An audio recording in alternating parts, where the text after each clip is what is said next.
Ladies and gentlemen and in-betweeners, on this week's On the Rocks, we put our best face on as we welcome multiple Academy Award winner, special effects maven, and kick-ass girl, Neill is here, with my guest co-host, makeup wizard, and puppeteer, Marky Makeup, and me, your favorite host with the sassy most. So raise a glass and let the drinks begin.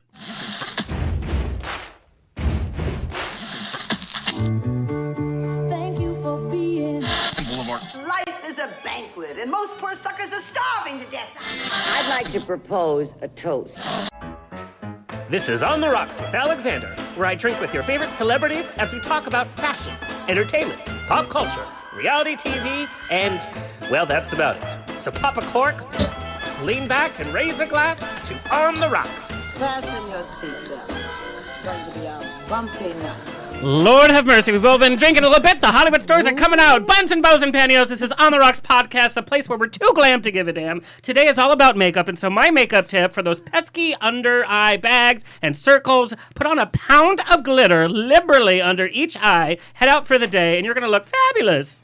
Or like Uncle Fester at a rave, which somebody called me at a party. Yeah. It's terrible. Thank you. You know we're terrible. Today's show is brought to you by JustFor.fans. It's a top award-winning site setting the gold standard for fans to connect with their favorite stars, mostly from the adult industry, but you didn't hear it from me. JustFor.fans, sign up for free. Kurt, hello to our Kurt, our engineer. How are you? Good, how you doing? Good, I know you're very excited today because you are a fan of sci-fi, fantasy, everything in between. Very much so. Yes. As you can see as I kick the camera down before the show. Yeah, he's such a techie.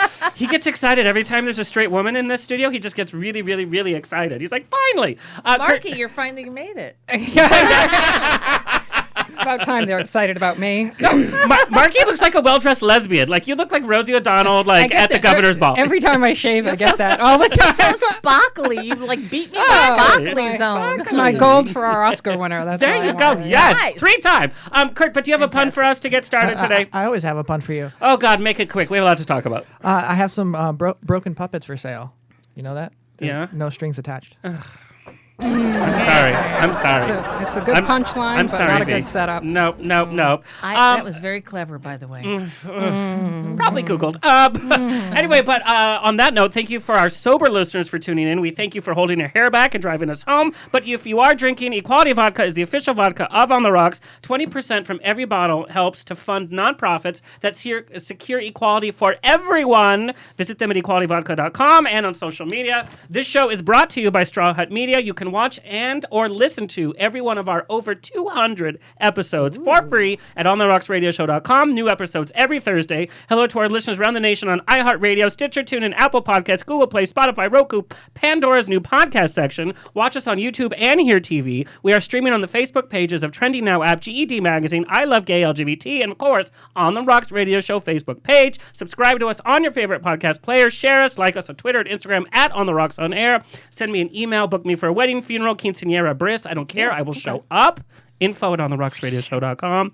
Send me your questions, your comments, and your nudes. Upcoming, join me as your closing speaker for PFLAG's regional conference on February 29th in Manhattan Beach. Go to pflagmanhattanbeach.org for more info. They are the sponsoring chapter this year, and they want to end it on a light note because, you know, socially and politically, we've had a rough time of it this year. How am I going to end that, like, on a funny note? You're hilarious. Come on. Okay. I'd be like, ha, ha. Okay, real fast, Ragtime the Musical at Theater West. Musical theater is alive and well in SoCal. Who knew? Head over to Musical Theater West 5-star production of Ragtime. I was there for opening night. And Ragtime's not an easy show to do. The cast is equally stellar. The staging is grand and intimate at the same time. And the visuals are stunning. It's a musical with a message that we need to hear. It is brilliant. And the leading men are hot, by the way. To the actor who plays Brother, call me. Go to musical.org. If you miss this production, sign up and go see all of their amazing shows year-round. And they do a lot of work for youth arts, which is so needed, especially in Southern California. So go see Ragtime. Okay, let's put our best face on. Again on the show. Via's like, what the hell?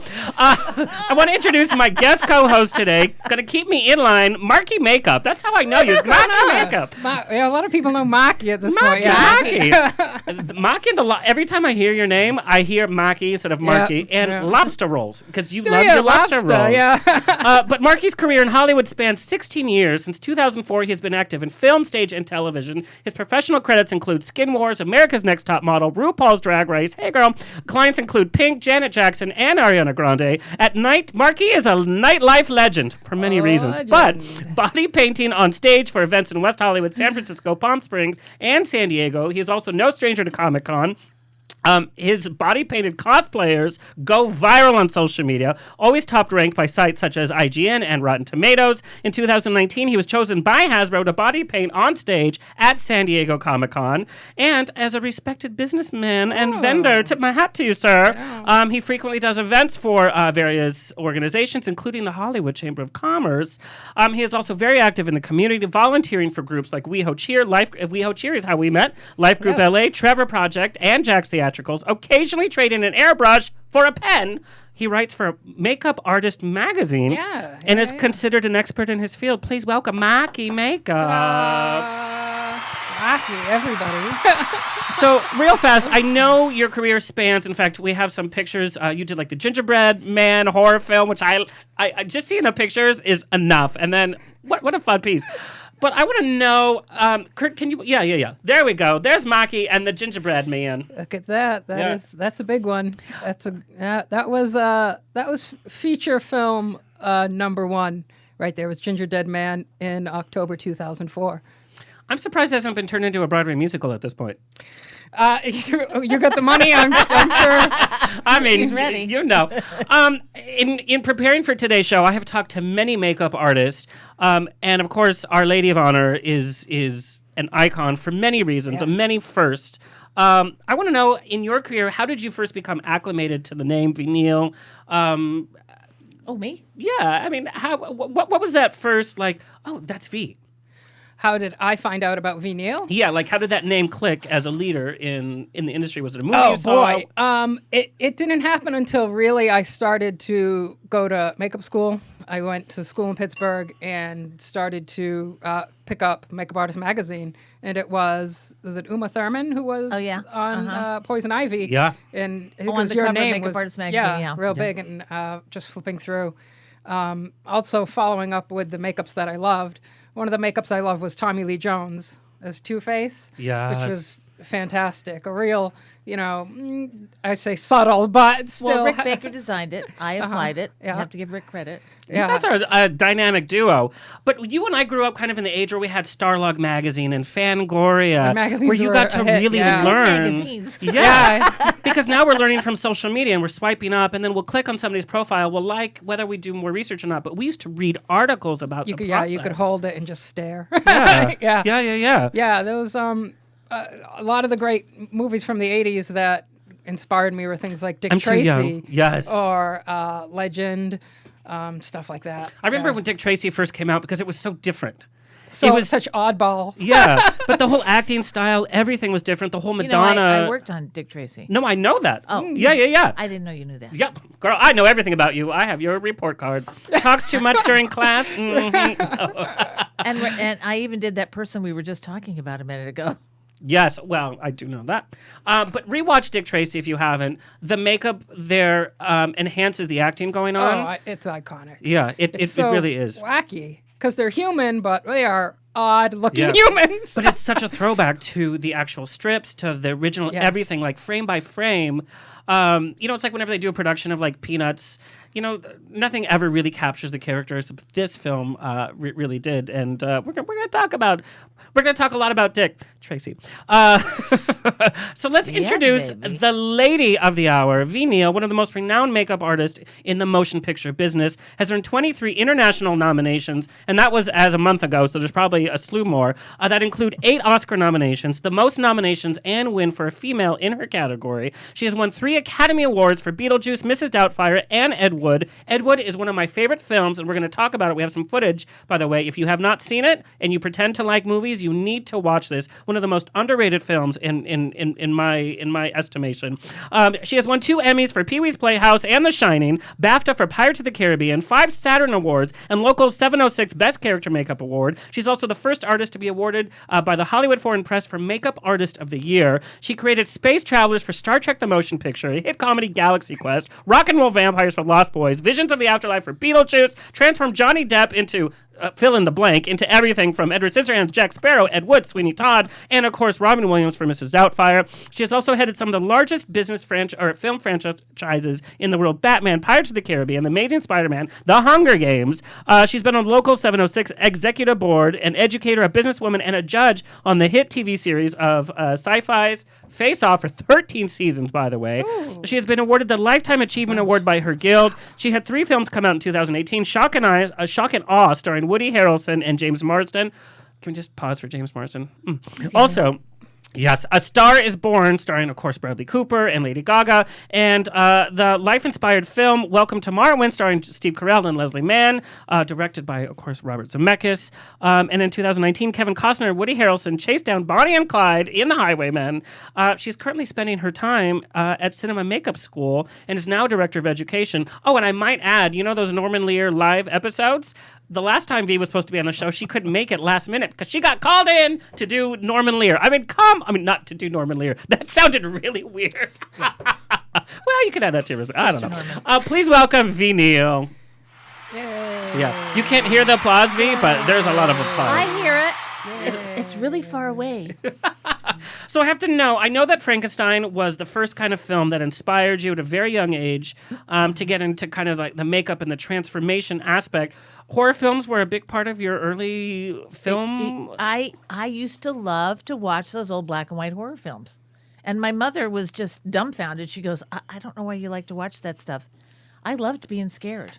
How did you get access to those films? Was it just... They were on TV. Yeah. I mean, we had a black and white... everybody had a black and white TV in the 50s. Yes. Or 60s, whenever the hell we had it. I don't even remember. It was so long ago. But, yeah, I used to watch all those old movies. I watched all kinds of old movies. I watched old movies that didn't have anything to do with horror.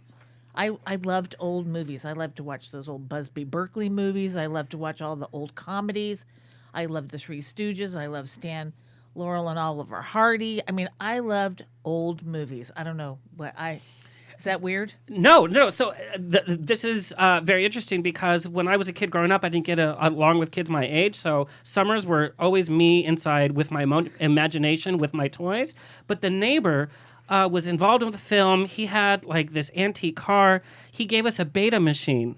And this was back when you had VHS and beta, and nobody had a beta machine. And he had a library of 200 black and white films, all in beta. So every day, I would sit and watch film after film until I couldn't saturate enough of these stars, even some of the obscure films. And so to this day, I have this love of classic Hollywood, and it was that. But I loved when, like, Abbott and Costello would cross over to the horror films. I loved that. That was my favorite. I loved that. I mean, Abbott and Costello Meet Frankenstein, they were all in it. All the monsters were in it. Yeah. I mean, it was like they were bringing them back, and it's like, now when I'm wandering around the school, I'll go into like the hair class, and I'll go, okay, you guys, I start asking them questions about old horror movies. They have no idea what I'm talking about. Yeah, and it freaks me out. It's like, you guys, you don't know from whence you have come. Why are you here? What is their inspiration nowadays? Well, Face Off. Well, we liked you on Face Off. I got so many comments from Face Off. Everybody is wondering if it can come back, like on a different network. God, you know what? Everybody on that show was so upset when they canceled us because, you know what? Even the crew loved that show. Now, when do you ever hear from a TV crew that they loved working on a show? Not often. No, everybody loved working on that show. And, Sci-Fi in their infinite wisdom decided to cancel their #1 reality show. Well, they had to pay for Sharknado 62. That's what I said. They needed to make another Sharknado film. Tara Reid's... I was on a plane with her. Habits, yeah. Going to a convention somewhere, I believe, and she was something else. Yeah, she did our show. She was 20 minutes late. We actually had to send an Uber to her. But when she got here, she was wonderful. So thank you, Tara. Lucid? Ish. Thank you, Tara. No comment. She was very sweet. I have to say she was very sweet, but she was a scene when she got on that Yeah. plane. She was late getting on the plane. She literally, there was like, we were in first class and there was a businessman sitting on the aisle seat. She literally climbed over him like a sex star. Yeah. And the guy was so nervous. I could tell he was like, he started to sweat. He was just like, ooh.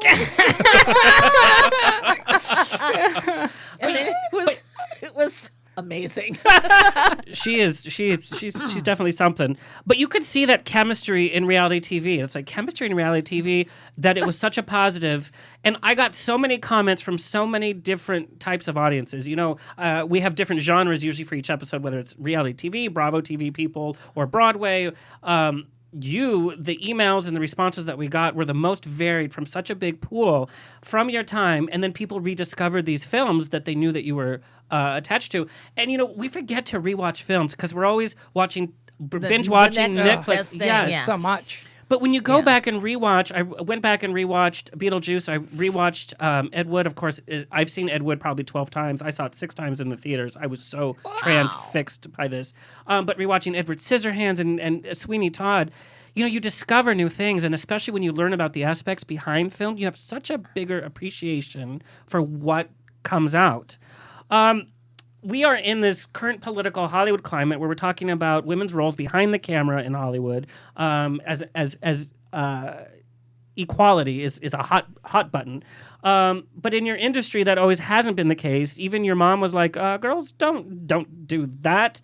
Where did this determination come from to be like, you know what, I'm gonna be a woman in this industry and I'm just gonna do it? I have no idea. I mean, when I was growing up, my next door neighbor was a makeup man. Yeah. And, you know, from the time I was 5 till I was 12, and his daughter was my best friend. And I've told this story a million times, so sorry, guys.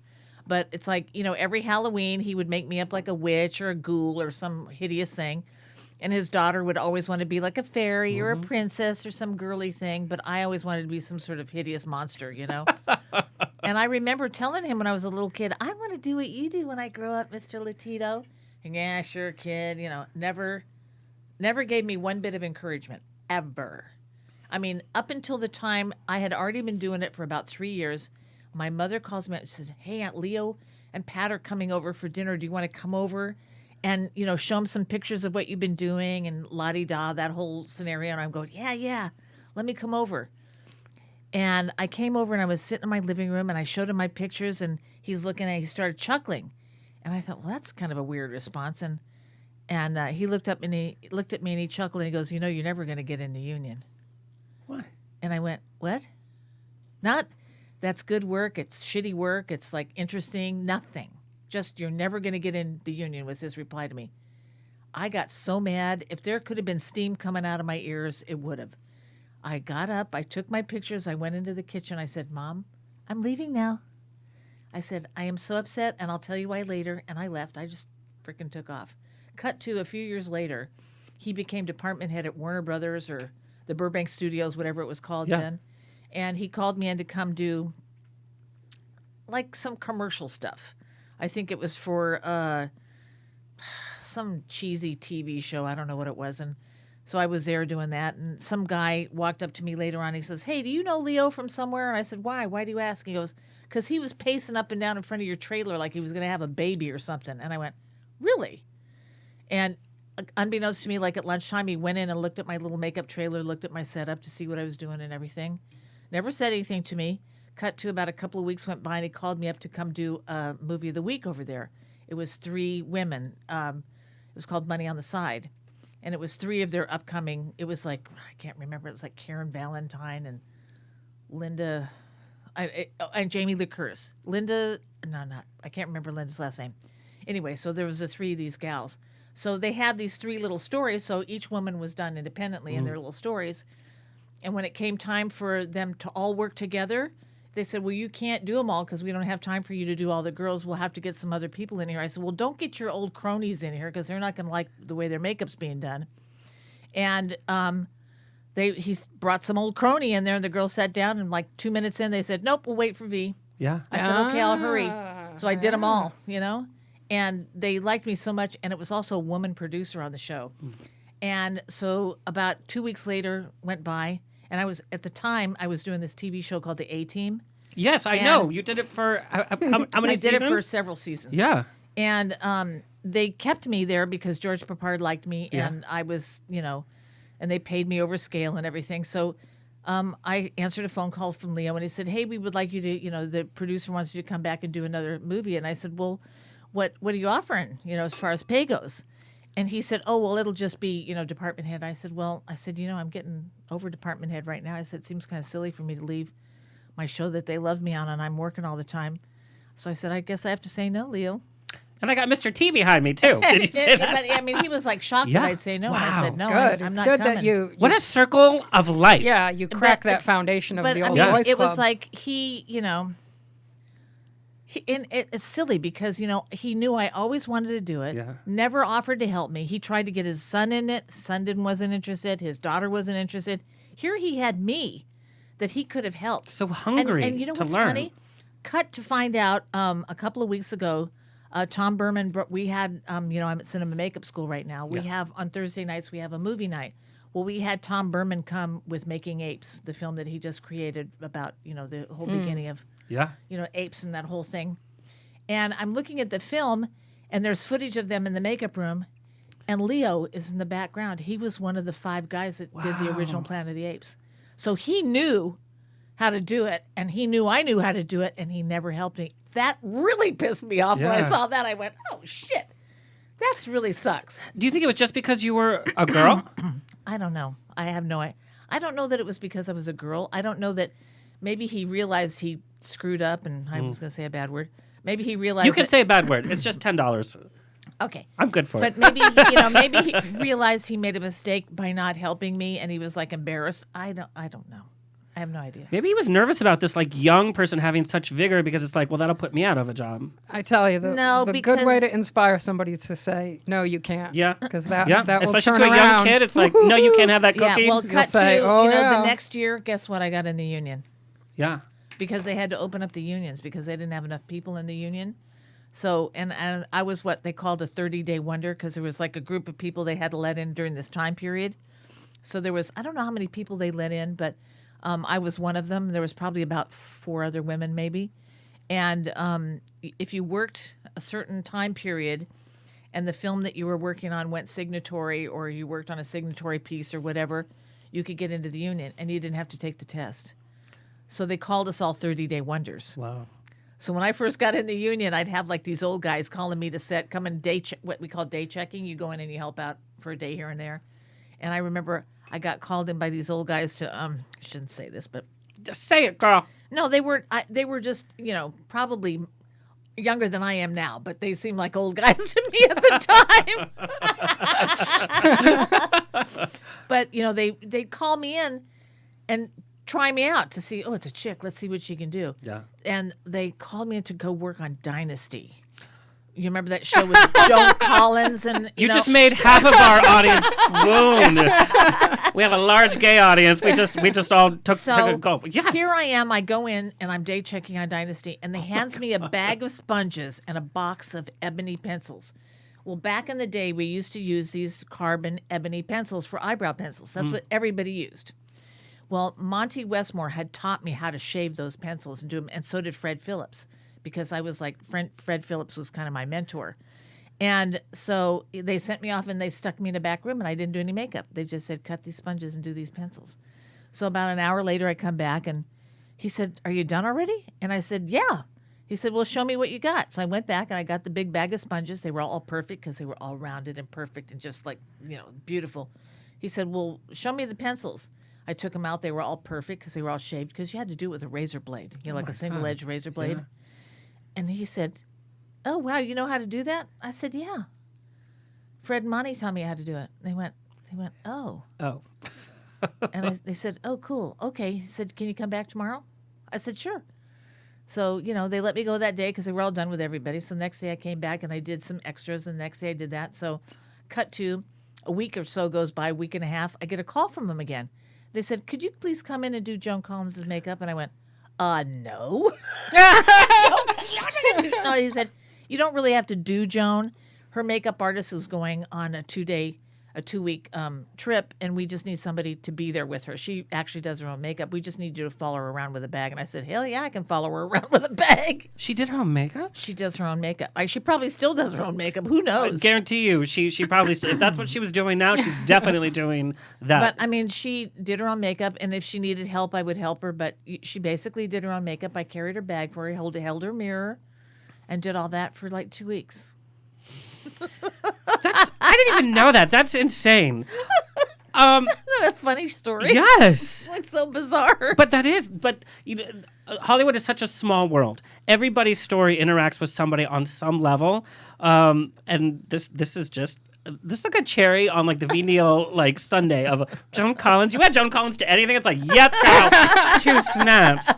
I know that you were asked by a band to create like big brains and pointed ears. And then so you set out to really learn things, which kind of led to Star Trek, the motion picture. Yeah. I'm a huge Trekkie for so many different reasons. I want to know what it was like joining the Star Trek world on such a big feature because we hadn't seen the crew in years. In fact, you appeared on screen. I did. Yeah, you did. I was in the movie. I think we actually have a picture. It was the scene where you're like in the big recreation deck. Yeah.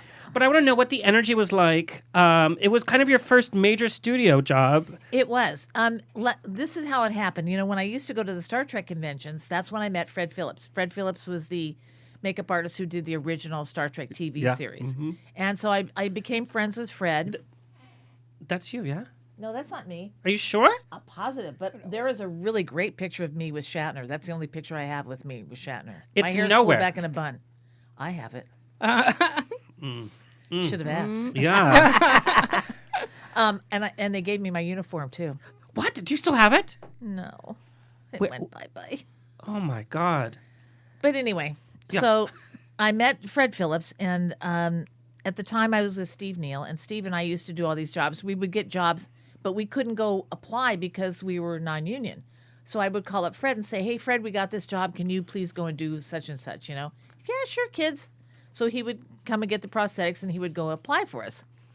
So I was at home one day, and the phone rings, and it's Fred. And he said, hey, V, he said, you did a movie with Shatner, right? And I said, yeah, I did a couple of movies with Shatner. Maybe one, I can't remember now. But and he said, yeah. And he says, well, he said, you know, they're going to be making a Star Trek movie. Would you want to come and do that with me? I said, what? I'm like hyperventilating. Yeah. I said, hell yeah, I want to come do that with you. He goes, well, he says, oh, great. He says, I thought it would be nice for Bill to have like a pretty girl there that he, you know, knows, and so he could have somebody to hang with and blah, blah, blah. And he says, plus you can do the prosthetics. And he says, that's really cool. I said, I was like, blah, blah, blah, blah. Heck yeah. So I like totally freaked out. And yes, that was a bitchin' job. So cool. That was my first big feature after I got in the union. And there was a lot of pressure because Paramount was like, is there still an audience? I know the conventions were big, but it's still huge picture. We hadn't seen the crew in so many years. We hadn't seen the Enterprise. Yeah. There was so much pressure on this film that ended up being like 4 hours of actual footage that was usable. I just can't even imagine being on set like that. I mean, they had Robert Wise. Robert Wise was a huge director. Yeah. Huge. They spent so much money on that movie. Mm-hmm. Do you know that they had every free stage at Paramount had a Star Trek set in it. Yep. There was That's so wild. many of they them, were so except over for the budget. ones that they did the TV shows in that were off the side. Because I went and did Mork and Mindy for a minute while we were waiting for like one of our sets to be built. But they at one point they had to shut down because they had to switch over was it the V'ger set they were switching over to the Klingons or something? Something like that. Because I was doing, while they were switching over a set, I did every test makeup on every single Klingon. I put all the Klingon heads together, painted them. I laid all the hair on the sides of because they were made out of like a urethane foam, the heads were. And this was a new look for Klingons because we had only seen the Klingons on the TV show, and it was, it's not what we know Klingons are in every single spin-off and every single new generation of anything. Right. Klingons were so different for this film. Yeah, and I think it was like a headpiece, a nose piece that went up into a headpiece, and then it covered their whole head. Yeah. So I hand laid all the hair on the heads, dressed it all, sprayed it so they were perfect. Then when I did the test makeups on them, I took all the hair lace pieces, I dressed all of them, into the hair pieces on the head, so that all the makeup artist had to do was take them off the head, plop them on, put the hair pieces on, blend it in, and they were all done. So I did every single test makeup. They all looked amazing. And cut to, we go to film the sequence, and there's like a lot of the old timers are in there doing the makeups. And I'm thinking, well, they don't have to do much of anything. I went through and I put kits together ahead of time about what I wanted them to use to glue the makeups on. And of course, they're pulling out all their janky old shitty stuff that's all gooey, all this nasty spirit gum and shit. I'm going, guys, you got to use this new stuff, please. Use this because we don't want it to look crappy. And I was like, V is famous for being 5 steps ahead of everybody. Which is what sets you apart. But anywho, so they kind of ignored me, and I said, okay, fine. So I did the 2 main guys. I did Mark Leonard, who played the head Klingon, and I did the other guy who was a stuntman whose name escapes me now, who I've seen recently. I mean, I see all the time, actually. When I was working, I'd see him all the time. Anyway, so I did the 2 main guys. Well, now everybody's made up, and come to find out, the makeup artist had put the makeups on, and they combed all the hair pieces out. And they looked like shit. And every single one of the guys that was in the Klingon makeups came to me and they said, V, you got to fix me. Look what they did to me. And I said, I'm not touching anybody's stuff. I said, don't worry, guys. It'll be fine. You're going to be in the back and it's going to be really smoky. It's going to be fine. Don't worry. You'll look great. Thank you, Jesus. There was lots of smoke on the set. You couldn't tell. And the only 2 you could really see were my 2 guys up in the front. Yeah. But it was like, oh, my God. I thought, how much easier could I have made it for them? Everything blended. If you put the pieces on them, you could see that it blended right in, and they still fucked it up. But the way that the pieces are is how you see all the Klingon makeup that's been done since that time. When you see like the freeforms put on, like how they show them on display, it's exactly that. Made by number, yeah. But as a makeup artist, like sometimes when I show up to do something, I'll have my old box of sheet music that only I trust, even though they say, oh, I have the music. I'm wondering if that was for like makeup artists. You get used to, and you can speak on this as like your kit. So if somebody provides a kit, it's like, yeah. So I didn't give them a whole kit. I just gave them the adhesives that I wanted them to use so that it was easy to remove and it was like cleaner and we'd all have the same stuff. Yeah, sometimes you can't teach an old dog new tricks, though. yeah. Well, yeah. And But look at the result. And I think we were probably even using Pax paint, which they may have never even seen yet. Ooh. So it was like, It was just, that's a changing of so the I guard. mean, they of might have sorts. just been using grease paint, and they were all greasy and shiny and Yeah. really horrible. And so I don't know. I don't think we can gloss over. You did Mark and Mindy, and is that where you met Robin? That's right. Well, that's the first time I met Robin, but my girlfriend was doing the show Mork and Mindy. But what I would do is, like, after I would, like, finish off at Star Trek, I would go over and watch Mork and Mindy because they would film at night. Fantastic. But I would go over Absolutely and watch and fantastic. hang out with them. And a couple of times I helped her on it because it was just fun to do. And then I would leave there and I would go over to the comedy clubs and follow Robin over to the comedy clubs. stop. And I would Oh, take my magical. makeup That's thing with me amazing. and I would do all the females. I would do all their makeup over there just so I could hang out backstage and watch. So, it was fun. For everybody later on, you would do Mrs. Doubtfire. Yeah.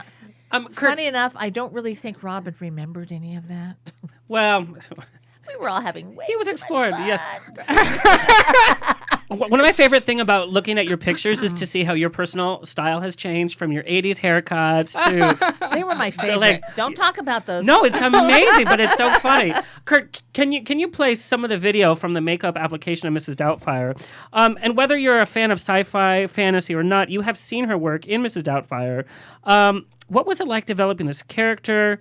What was your time like with Robin? Because I know you collaborate very closely with your actors. Well, now, Greg Canham designed this makeup, and Greg and I did the first test together.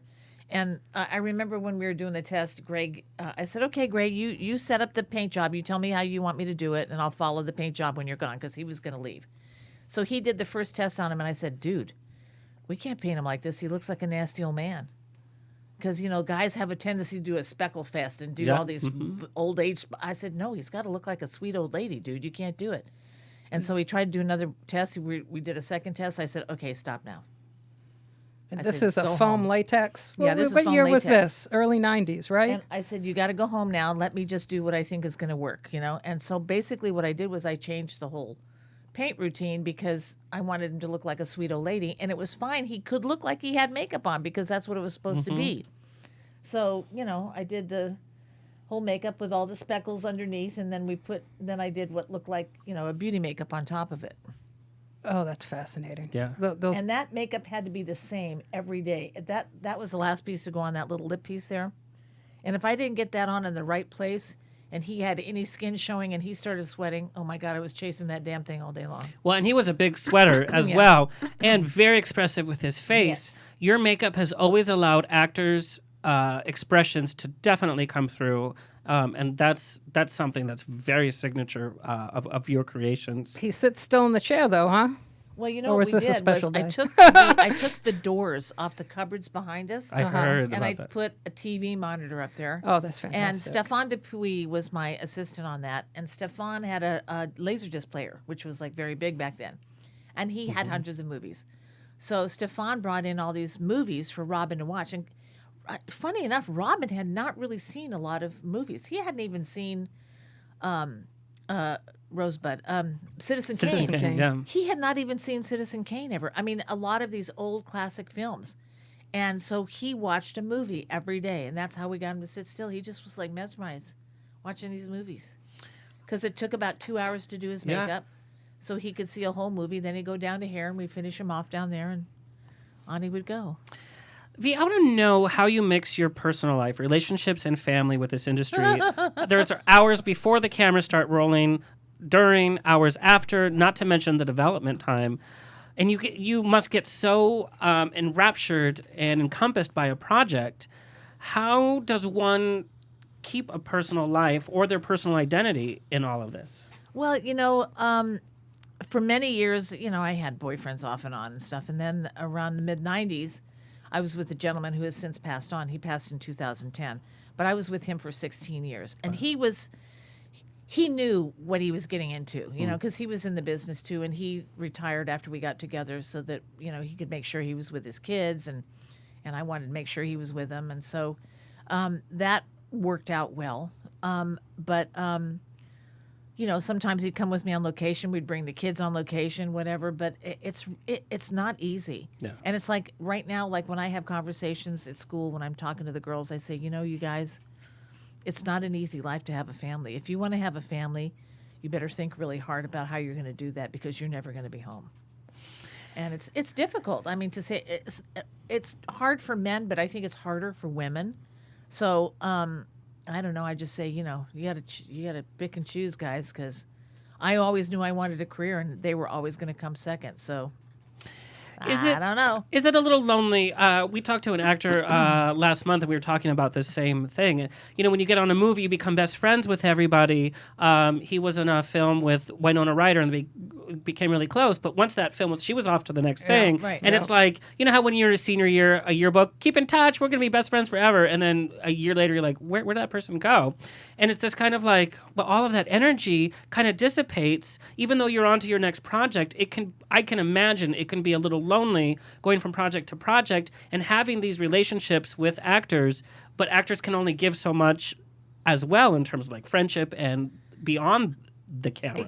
I think it takes a certain type of person to be in this business. It really does. Yeah. Because it's like, I won't work. Like if I saw James Marsden, he lives in my neighborhood. I'll see him at the What's gas the address? station. I swear to God, I will be there. I see him at the gas station all the time. Hey! It's like we're like best friends. We haven't seen each other in 6 months. Yeah.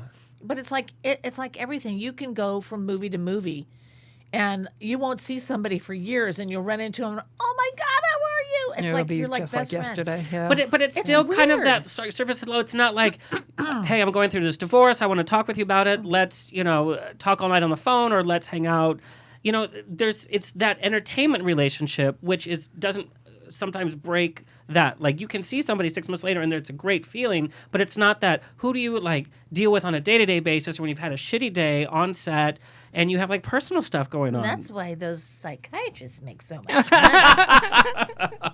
I just read Julie Andrews' biography, and every chapter she talks about visiting her psychiatrist, and it pretty much saved her life. You get to see actors at their most naked, literally and figuratively. the moment before they begin filming, whether it's a big scene day for them, emotionally or physically, whether they come in tired, grumpy, dealing with personal issues like we just said, and you're literally in their face, breathing their same breath, sometimes for hours.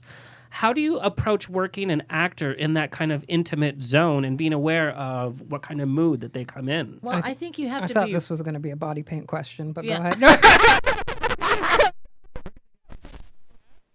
We're going to get to Johnny Depp in a minute. I think you have to be really intuitive in this business, and you really have to be able to read what's going on. If they come in and they're really quiet and pensive, you just shut the fuck up. Let 'em basically, you let them be. Let them do whatever they're gonna do. You want some coffee? No. Okay, honey, we're gonna get it done. Do you want some music? No. You know, or like you have to look. Okay, do they have script in their hand? Are they mumbling? Are they saying their words? You have to be quiet. I'll turn around to the trailer and say, "All right, shut the fuck up, everybody. Yeah. We're rehearsing. Please be quiet. Turn your music off." It's like I did this movie called LBJ with Woody Harrelson. Yeah. And every morning he listened to Lyndon Baines Johnson's phone conversations because he wanted to get his voice down. Yeah. So he would listen to those conversations while Ariane and I were making them up every morning. And it was really, it's funny when you shut up and listen to certain things, you learn a lot. Mm-hmm. It's amazing. I mean, stuff I didn't want to know, but I learned it anyway. But, it's like you have to, in that particular trailer when he was in there listening, we shut everything off and let him listen to those tapes. And we were just trying to be quiet. And everybody knew that it was him trying to get that voice down, But, some mornings, like on the Hunger Games, oh, my God, it was a party every morning in the trailer. Everybody was listening to music. We were jumping up and down. We were making coffee. We were telling jokes. We were playing games. We were being silly. So, it just depends on what movie it is and what the whole spectrum is. I mean, they were all young kids. They were, it was fabulous. And it's like, another thing is like if you work with an actor who is what do you call it when they're, oh God, I never figured this word out. I can't. Method acting? That shit. Yeah. Daniel I'm Day-Lewis. I'm Yeah. sorry. You know what? They call it acting. They don't call it living. I don't get it, but Jennifer and Johnny both are the kind of actor that can come and play games and be goofy and do something and turn around. When they say action, boom. She can cut to crying and be miserable. And then she'll turn around, start playing a game with somebody and snapping somebody in the butt. So it's like some people can turn it off and on. Some people are method, and they always want to be that person throughout the whole movie. I mean, Val Kilmer did it on The Doors. I mean, just like you said, Daniel Day-Lewis does it. Jared Leto does it. Yeah, Jared Leto does it. A lot of these actors do it, and that's just the way they have to, do it. That's what makes sense to them, and that's fine and dandy. But, I don't want to. It's good to know ahead of time. Movies. Yeah, it's good to know ahead of time. No, it's good to know. But like you and I do theater stuff. Yeah. Oh. Yes, tell. Okay, Do you need so- some more? Yes. Oh, I won't be able to talk. I won't remember names. We want I the did- stories. I did this movie called Man on the Moon with Jim Carrey. Yes, Jim Carrey. In fact, that we have a question from that. Okay, Yeah. well, so Jim Carrey Do you want to just take a was little meth- splash? If I can't remember names, it's all your fault. Okay, that's fine. So Jim Carrey was playing Andy Kaufman. Yes. And Jim Carrey was being a method actor on that. So every He day was a terror. Oh, I Yeah. didn't know that. Oh yeah, he Oh, was. there's a fascinating freaking documentary about it. And Crazy he just person on that ran movie. his energy. He Dude, ran around. He drove to work one morning. Oof. He drove this old Cadillac, and he stayed in one of those old Airstream trailers and stuff. He was like wanted to be right in there and be perfect all the time. What's really funny is he one day he would do the worst shit. But anyway, one day he came to work. We were shooting at a really famous restaurant over on Doheny that has since closed. Oh, what was the name of that restaurant? It's all painted white. It's a market now. Famous where the chili, what's her name, used to get her chili from. Elizabeth Taylor used to order her chili from there and have it sent all over the world. Not Chase's. I have no idea. No. No, I can't even remember. So anyway, yeah. we're shooting there. And he comes to work with a bag over his head on the back of a Harley Yeah. with a whole gang of Hell's Angels. Real Hell's Angels. And at lunchtime, all the Hell's Angels took out spray cans and spray painted this whole Oh my God. restaurant on the outside of this restaurant. And of course, the studio had to repaint it. Anyway, that was one of the days. Another day, he drove to work, and he had a bag over his head, and he had an old Cadillac that he drove. He drove it in, and he was acting like he was drunk, and he literally sideswiped the whole side of the Cadillac and drove into the side of a stage and parked and crawled out of the car. And I watched him. I said, I'm going back to the makeup trailer. I just said, In the "Fuck this." documentary, he pretty much apologizes for that. Is but that for shock value? Because it's like I don't know what it was for. Always but But you know performing. there's a camera here. You know there's lights here. You know that you have to redo a scene. So you can't be a method actor and really be in it because you have to be cognizant as an actor. well, there Here's was my no mark, cameras and here's rolling all then. that. There was no cameras rolling then. But what I mean is that when they get to that point, it's not method because they know that they're on a set. Jack Lemmon, they asked Jack Lemmon, and we know Jack Lemmon was such a natural actor and so lovable on screen. They asked him about what his take was for Saving Private Ryan because they put them through boot camp and it was this whole big thing. And he literally said, "Why don't they just act?" yeah, that's what I say. And that's know, all he said. sometime- It was like a laugh. He's like, "Why don't they just act?" Something Next like that question. you may need the experience to draw from, though. So in that kind of instance, when you're working, and not to say that you didn't like him, but what happens when you have to really be intimate with an actor that you just don't care for their approach, you don't care for them, it just is not clicking, and you don't have to name names at all, but that's kind of your creativity as well when you have to work so closely with somebody. Can I give you some initials? Yes. TLJ. Oh, no.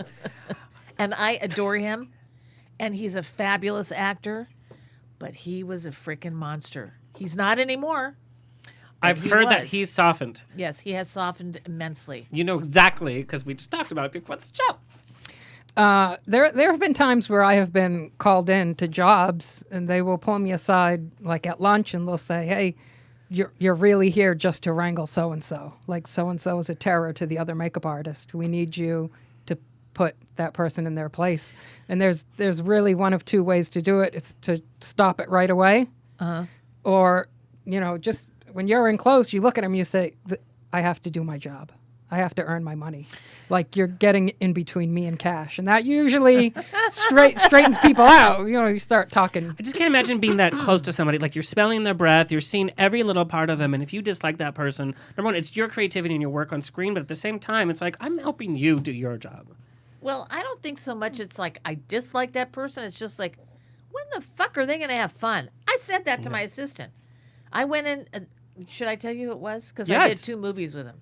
Yeah, well, I know who it is. Tommy Lee Jones. Yeah, of course. And the first And we just movie- talked about Two-Face. Yeah. The first movie I did with him was Cobb. And he played a prick. And Cobb was a prick. And I thought, well, this is just bloody typecasting. I'm telling you what. Saves money. But originally, Kevin Haney was doing the movie. And Kevin Haney, I think he quit, but he probably would have gotten fired if he didn't quit because Tommy didn't like him or whatever the heck was going on. And I thought, well, shit, if he got fired and he's a really good makeup artist, what the hell am I going to do?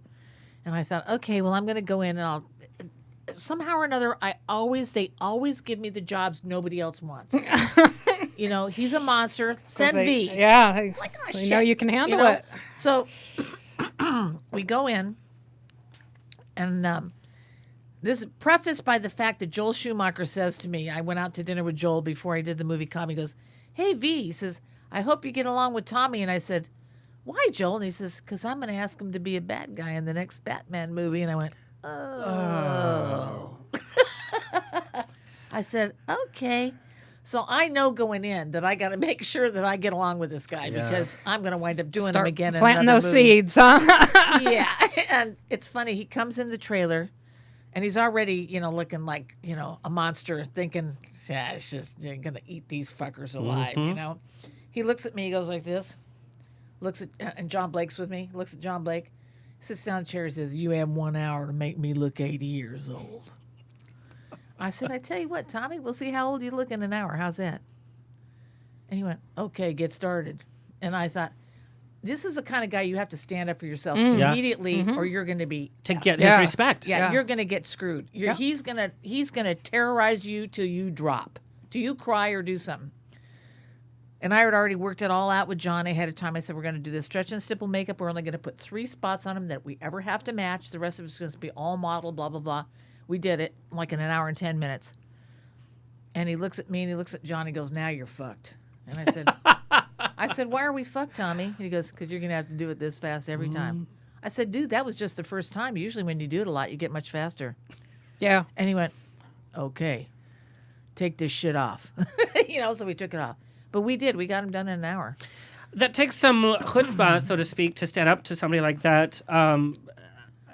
A lot of people fear their jobs, Exactly. so they won't establish. And I watched him terrorize people. He terrorized Yeah, the little wardrobe girl on the set, made her cry finally, and she just said, "Fuck you, Tommy." And she took all of his clothes and she threw him down. She was carrying his coat, his muffler, all of his stuff on set. Threw him down in a muddy ice pack on the set. And he just started laughing. He was so happy that he finally got her because she was just a mess. She was a blithering idiot. And I went, what a fucker. That is so mean. Yeah. And I thought, God damn. I remember saying to John Blake, I said, dude, is this guy ever going to have fun on this movie? Is he just going to be a monster the whole time? She goes, V, you don't get it. And I said, what do you mean? He goes, he's having fun right now. And I went, oh, that's so sad. It's like, oh, that's my a lonely Lord. person. Perverse fun. Yeah. All right, we have to take a quick break. When we come back, we have more amazing stories. We're literally gonna. I could talk for hours and hours when we come back. And we're back. Do you see? I'm gonna give us a little hold music. Just real fast, we have a question was about Hunger Games. You captured the characters so well, and I have to admit, I never read the books, but you had to You're fired. Yeah, well. And so that's the question: is you had to do so many different types of makeup. You did the special effects makeup, but you did the glamour makeup. You did the natural makeup. And I think you were quoted in one of your interviews saying that it was such a fun project because you got to do all that. The question was: did you read the whole series? How much did you immerse yourself, or was it more of like, let's design this from the film's point of view or from the book's point of view? I read all the books. At one point, I had to stop reading all the books because the scripts, needless to say, were slightly different from the books. Yeah. There was stuff that wasn't in the script that was in the book, and I'd say, well, what happened to blah blah blah? Oh no, that's in the book. It's not in the script. Oh shit. Okay. So I had to stop thinking about the books and keep reading the scripts and just reread the scripts because that's just the way it was. You couldn't put everything into the script that was in the book.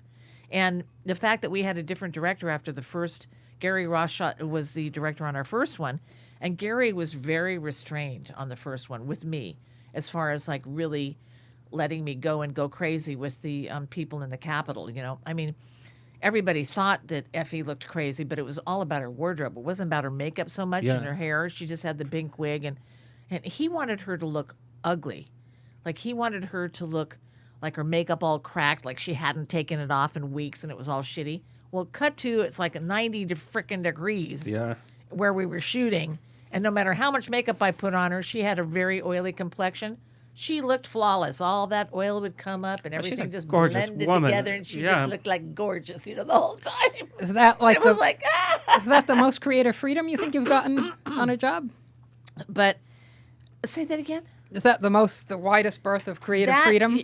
Everything that we have ever been trained to do as a makeup artist was in those films. Yeah, From every hair discipline. laying to special effects makeup to beauty makeup to high fashion to every injury makeup. They're so wild. Those every looks. single Those thing. bubble boils were unbelievable. Glenn Hedrick, our super fabulous makeup effects guy, created all those, and that had never been done before. That was a hard silicone embedded in a Baldy's capsulated so that we could put them on. It was very hard to put on because you put them on and you had to blend the Baldy's in and leave the bubbles there. So there was it was amazing. He did an incredible job designing. The Baldies will melt away, Yeah. and if you melt too much. Yeah, so he did an incredible job. He designed all of our special effects for the film. He was amazing. You were at that time. You were going from Face Off to I was Hunger going, Games to Face with Face Glenn. back and forth, absolutely. And Hunger Games was another project that had so much pressure on it because we had the Twilight franchise. Yes, and so I was like, exactly. okay, let's get another book franchise out there real fast.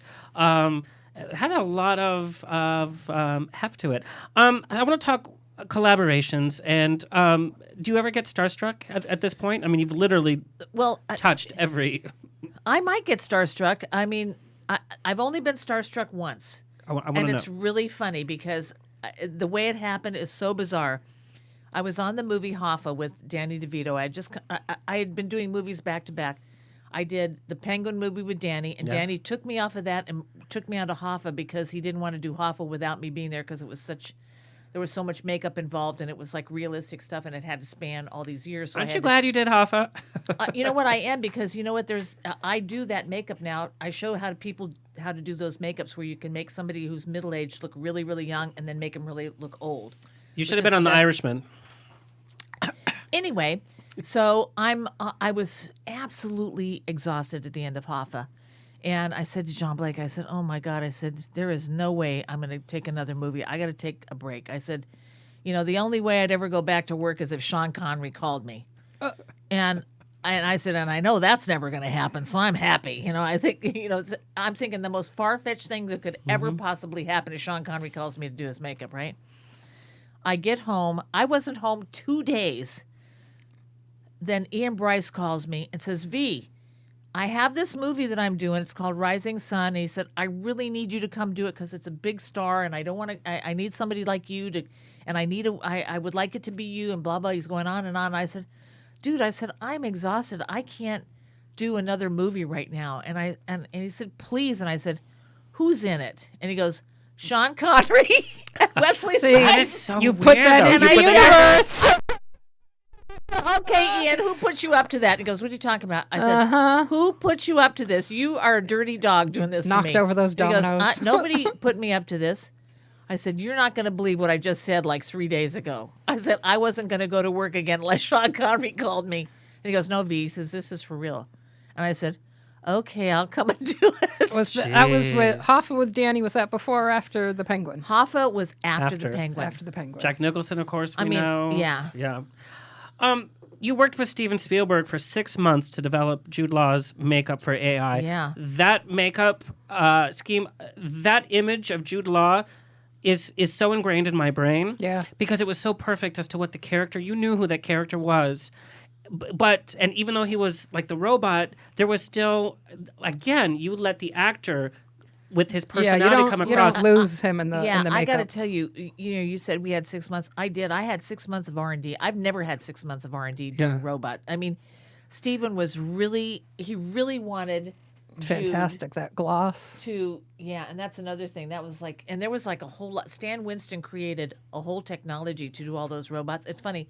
I've just been going through all my photographs from my career, and just 3 days ago, I went through all the photographs from AI. I had pictures I didn't even remember I had. I have Polaroids and I have all the pictures with Spielberg we were at the old bat shop doing all the tests.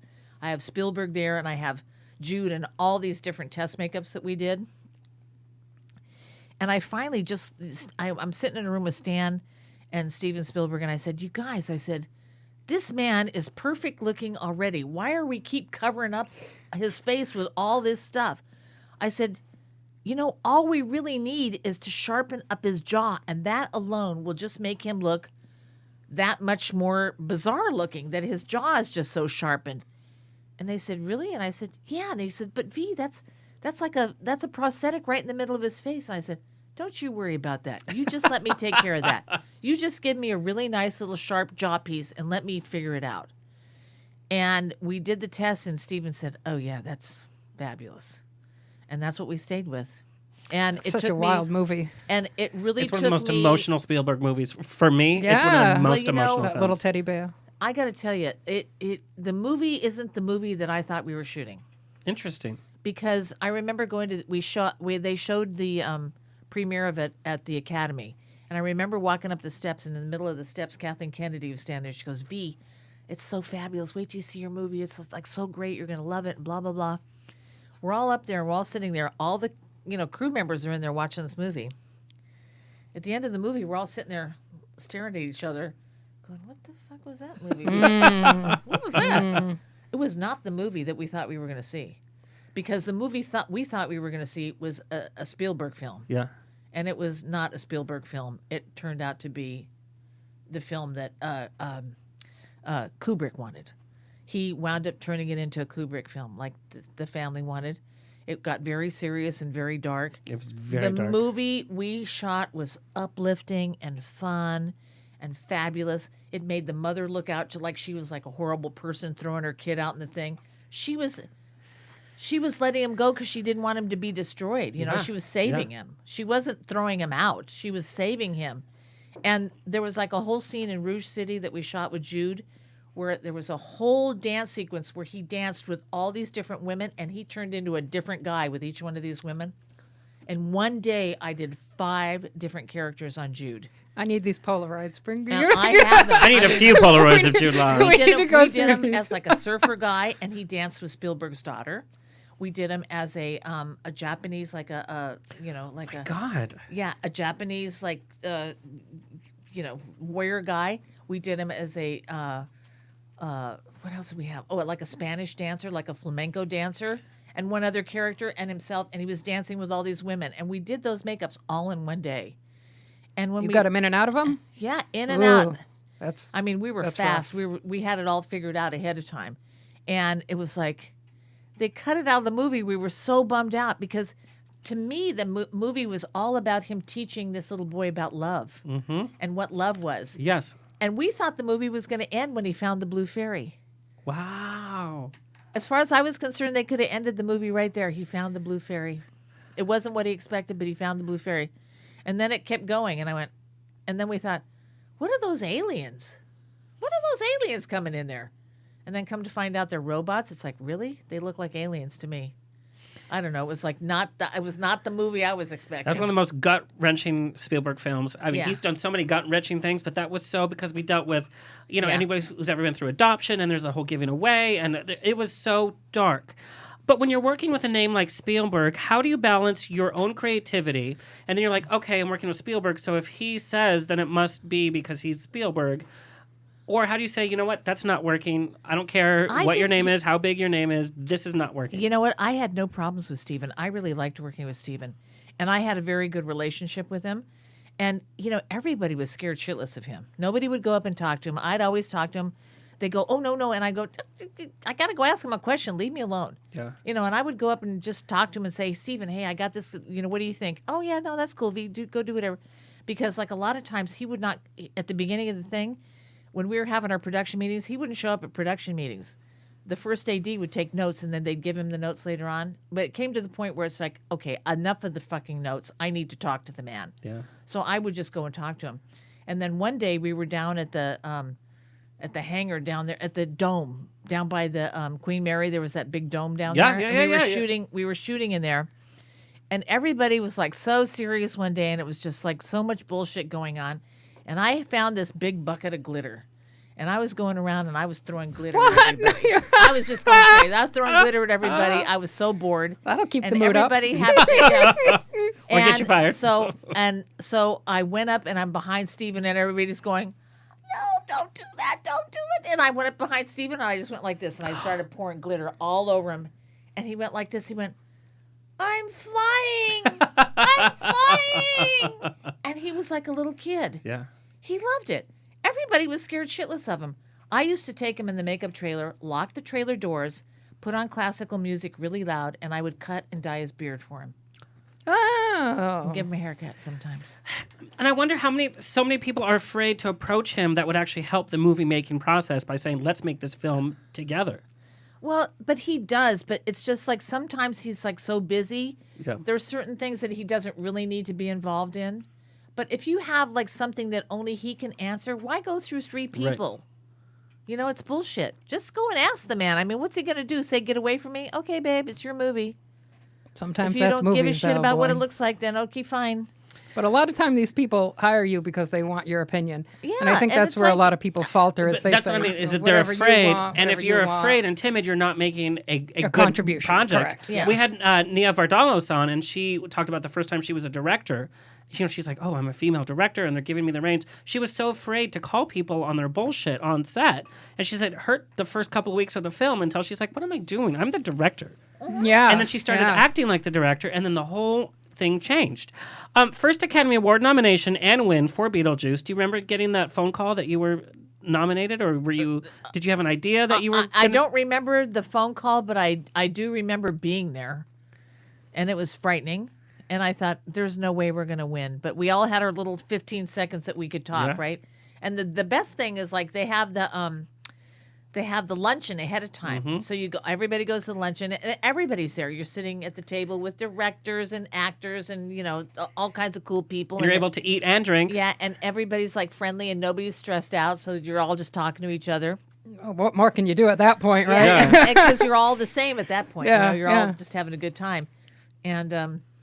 And they said, okay, now, so when you win, act happy. Don't just saunter up there. Run up there and get your damn award. You just won an Academy Award. Run Like, up act in like your you're heels. happy, So, anyway, so we all had our little thing, and I'm thinking, there's no way we're up against Rick Baker for Coming to America. We're screwed. He's going to win again because he's already won like 5 at this point. I don't know how many he's won. He's won what, a million of them. And I said, or, the Burmans will win for, Scrooged because they know him. And I said, nobody knows who we are. We're nobodies. And it's like basically a comical, crazy looking movie. So we're never going to win. When they called our names, I looked at the boys and I said, holy shit. I jumped up and I was out into the aisle walking up there and I'm going, where are the boys? I was like, and I got up there and they said, and don't forget there's going to be a big screen up there. It's going to have, the minutes, the seconds you have left and blah, blah, blah. And not a lot, they're telling you all this stuff that's going to be out there. I got up there and I didn't see anything but white. I was Just the so spotlights, high. yeah. It was the highest I'd ever been in my life. I'm just like, I was so elated. I don't remember seeing anything. I just know I got in the elevator when we left there with Steve Laporte. I grabbed his lapels and I was jumping up and down screaming. What do you think set Beetlejuice apart from, you're talking about two I don't know. I heavyweights think there? maybe they just got tired of giving them to Rick. I don't know. I was like, It's funny because That's good. It's a good way to sway the vote. Because, Not that really, guy again. but really, he had already every year he was winning because he's exceptional. He did these exceptional films every year. And Coming to America was amazing. I even went and helped him do some stuff on that. I saw those makeups in person. They were impeccable. They were gorgeous, It's funny, we look at Beetlejuice now and we think, oh my God, what an amazing film. But at the time, it was like, what the hell is this? It's, it's a cartoon, basically. It's like all these crazy-looking cartoon characters come to life. And Was that your first with Tim or no? yeah, that was my first movie with Tim. What a movie to start with.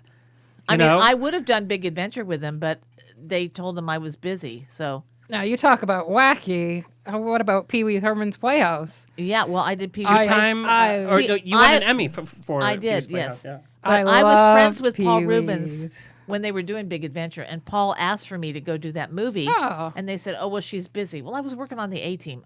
Give me a freaking break. If you would have called me and asked me directly, Paul, I would have said, yes, I'll be right there.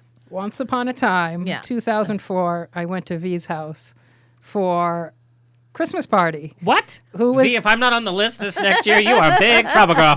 Who was there? All the adults, everybody's mingling. Then there was everybody who brought their kid was around this one guy. I says, who's this one guy? I'm looking, who's this one guy? I don't know who he is. Short little guy. It was Paul Rubens. And that's where I met Paul Rubens.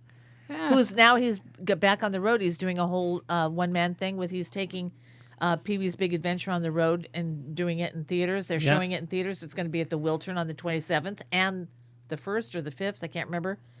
But, they show the movie and then he does a Q&A afterwards and it's really fantastic. I forgot how amazing that film. It's like an acid trip, that movie. Oh, it's Playhouse. Playhouse Unbelievable. was crazy. And, it's really great because it's like a whole new audience gets to see it on the big screen. When was the last time you saw it?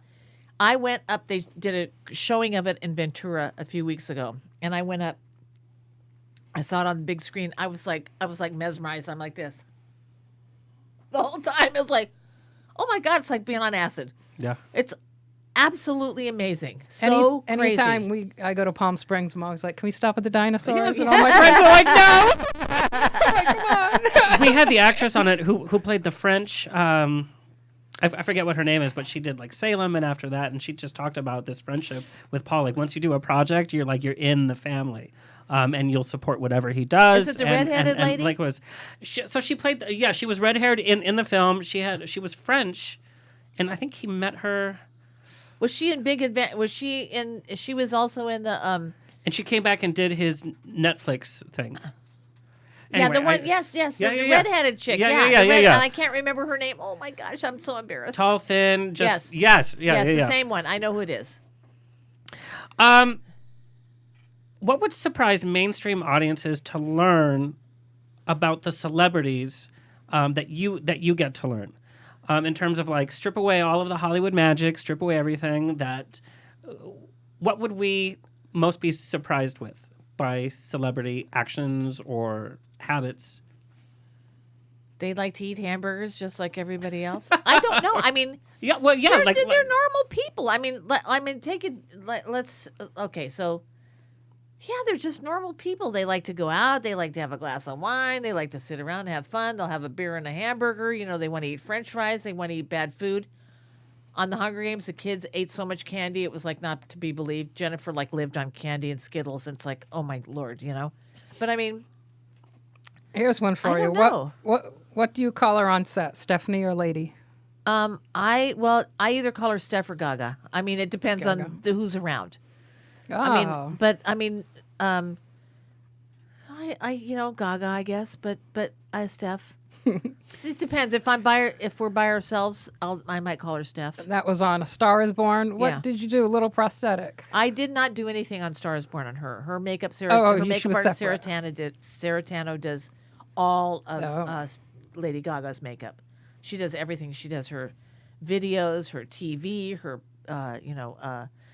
all of her Vegas performances. live performances. She does all of her photo shoots, everything. So you were there for Bradley? I was there for Bradley. Tan. Yeah, Shiny. And it's funny. It's because I got to tell you, I have this great shot every morning. I had to tan Bradley every morning. We spray. Yeah, tanned I him believe every- it. we spray tanned him. Yeah. We spray tanned him every 2 weeks, but every morning he started off in my chair shirtless, and I said, Bradley, I have to take a picture of me doing your makeup because my girlfriends are not going to believe this. And he goes, okay, V. So I took a slew of pictures of me, and then I sent them off to my girlfriends. I hate my job. And there I am with Bradley Cooper looking so fucking amazing with no Shirtless. shirt on. And I'm going, God, I hate my job. But he was such a doll. What a nice man. So talented, so smart, so prepared. I mean, think about it. He went in not only directing this movie, which he had never done before, he learned how to sing and play a guitar. He had a lot to gamble with direct. this. It could have Yes, been. that was It a could have been a huge huge gamble. mistake. And A Star Is Born, it's more of a natural makeup. And so one of the questions is that we got is, how is your creative process different when you're doing quote unquote natural? Because we know it wasn't as natural as we see on screen, but it's natural versus like a special effects type. If you take a look at what Bradley looks like without that tan, it's anything but natural. Yeah. I mean, I had to tan him, and I also did a whole distressed makeup on top of that because he had to look like an Rough, yeah. alcoholic. So there was also a lot of makeup around his eyes that was not natural, and depending on what condition he was in, and almost every single take I blew menthol in his eyes to make his eyes all Water. glistening like he Oh, was. interesting. Yeah, there was a lot of. That's an blowing old going school on. technique, huh? Yeah. I did not know that. Well, Little I mean, menthol. Or I'd put little, menthol around his eyes so they would be shimmery. But it's Yes. that kind of thing where he always looked, like real glassy eyed and loaded. We have to talk about your relationship with Tim Burton. You've worked with him through so many different stages of both of your careers. Edward Scissorhands, Beetlejuice, Mars Attacks, Sweeney Todd. My absolute favorite, like I said, Ed Wood. Kurt, can you play the video from Ed Wood? Of course, you won the Academy Award for Ed Wood. Martin Landau's performance as Bela Lugosi is probably one of the most chilling performances I've ever seen. I want to know what it's like collaborating with Tim Burton because, we know from Hollywood lore he has a very different personality. What do you think, Tim Burton has learned most from you by working He didn't learn shit together? from me. I really find that hard to believe. I really find that. I don't know. It's really funny. I mean, unfortunately, Tim does a lot of stuff in Europe now, so we can't go over there and work. Yeah. But I did go over and do Sweeney Todd with Johnny, and I hadn't seen Tim in many years because he'd been working over there for so long. Tim loves to terrorize me. I don't know what it is, but he loves to mess with me. And he messed with me the entire time I was on Sweeney Todd. But Tim's aesthetic to me is so raw and so wonderful. I mean, he pretty much lets you do whatever you want to do within his realm. I was going to say, that interests me because he seems, he was fired from Disney because he was so definite and concrete in his idea.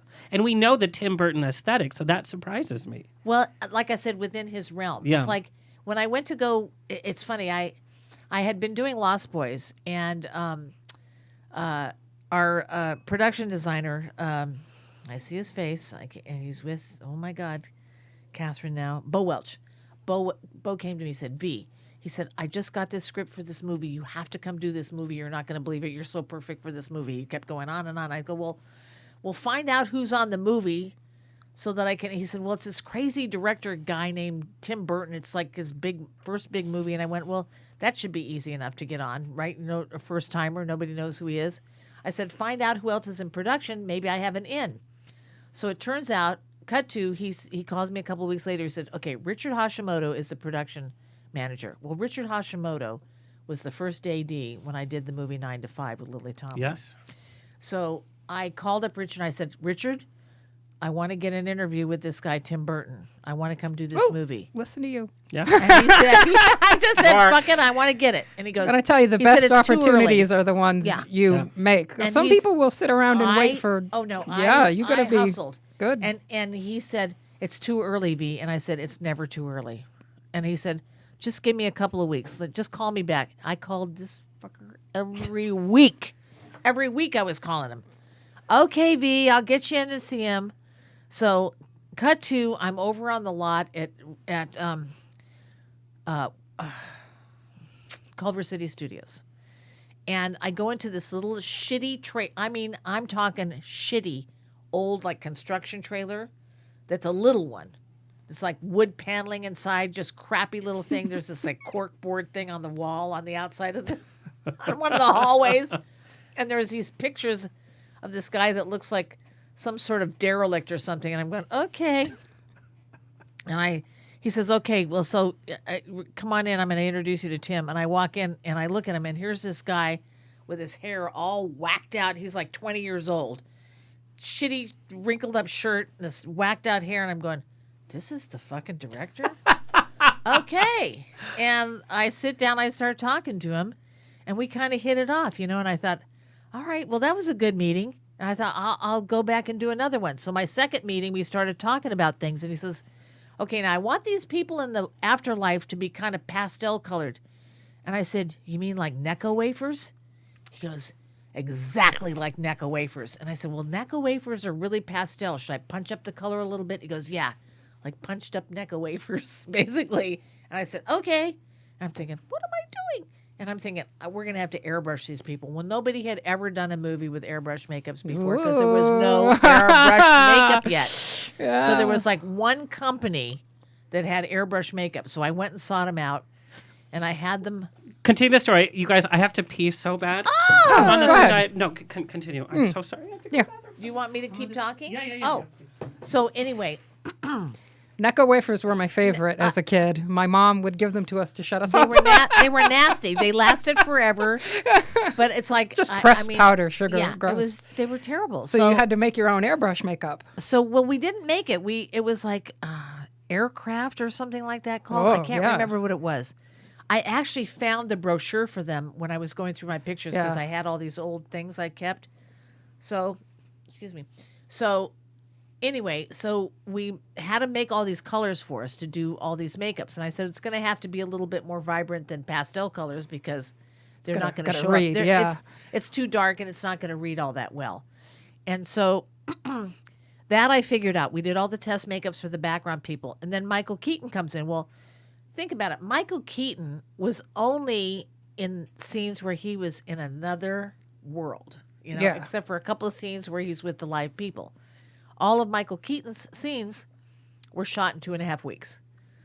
So everything was like in this little thing. So we started doing tests on Michael Keaton. And the first time we did it, remember the pictures I told you about the derelict on the wall in there? Those were Tim's drawings of what he wanted him to look like. So I did them according to what those pictures on that bulletin board looked like, and it was horrible. He said, oh, my God. He says, no, he's too scary. He looks like a bum. We can't do that. I said, okay, well, so let me take him back and alter it a little bit and see if we can't make him look a little bit more fun. And I took him back again. He goes, no, he's still too scary. We can't look at him. It's not going to work. And I said, okay. I said, I tell you what, let me take him back and do what I want to do to him, because it'll be kind of more in line with what we're going to do to the background people. And he said, okay, fine. So I took him back, and then Michael says, he says, I don't want to have my own nose. I want to have like a broken nose. And I said, okay. And I said to Steve Laporte was my assistant on the show, and I said, Steve, do you have any broken nose appliances? He goes, no, but I have these swollen lips. And I said, do you have a lot of them that we don't have to run? He goes, I got a lot of them. And I went, cool. And I said, can you run more if we need them? He said, yeah. So we took these swollen lips, and we put one on one side of his nose and one on the other side of his nose, and we gave him a broken nose.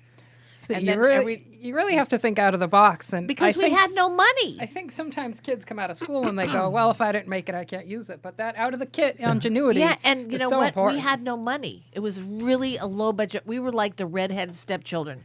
It was like a David Geffen picture that we were on the lot out. They didn't even want us on the lot at Warner Brothers, the assholes. They had us over there in Culver City, hidden. Not a Halloween goes by without somebody asking me to make them into Miss Argentina. Yeah. Yes, Thank They you. always say that. Guys and I girls, did. by the way. I did Miss Argentina's makeup. She was one of my afterlife people. That yeah. was, she was Whenever they say, fantastic. "Oh, body paint," well, like Miss Argentina, can you Yeah. do that to me for Halloween? Not a year goes by I don't get that request. Okay, Fantastic. can you give us any insight as to Beetlejuice 2? What? It's a thing being talked about. There's a lot of things being talked about, but I don't think it's going to happen. Okay. I mean, I saw, I was searching that out at one point, and I saw something from Tim Burton where he just said, hey, I don't have a script. I don't know any, there's nothing happening. I mean, and Michael is really old now. He's going to be really scary looking. But I guess he's one of the people that's like really spearheading it. I mean, that would be fantastic. I mean, they can always CGI over his skin anyway. I mean, it's no. people love a good rumor mill, right? Yeah, that's true. All right, we're going to take another break. We have to take our On the Rocks infamous selfie that you can check out at On the Rocks on air on Instagram. And it's funny because I take the worst selfies.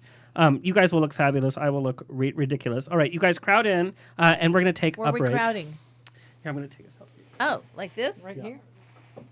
Oh, into the Oh, table. hello. There we go.